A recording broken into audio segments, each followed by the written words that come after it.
Police అంటే power, దాని impact అలా ఉంటుంది.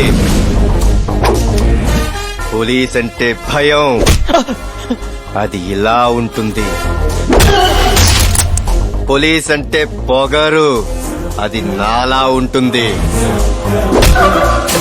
ఒక అమ్మాయిని దారుణంగా చంపిన ఈ ఊర కుక్కని ఉరికంబం ఎక్కించేదాకా వదలను. చెప్పినట్టు ఆన్ టైం నీ తమ్ముని స్టేషన్ కి తీసుకెళ్తున్నా. నీకు 3 రోజులు టైం ఇస్తా. మనీ వాడతావో, మనుషుల్ని వాడతావో, కాళ్ళు పట్టుకుంటావో, కాలర్లు పట్టుకుంటావో, పక్కలేస్తావో, పైరవిలే చేస్తావో, ఏం చేస్తావో చెయ్యి.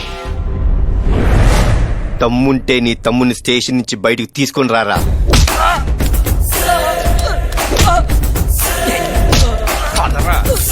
జీకే, మామూలుగానే మనిషి అన్నోడికి ఓ టీ స్పూన్ టెంపర్ ఉంటుంది. అది డ్రెస్ వేసుకున్నోడికి టన్నుల్లో ఉంటుంది.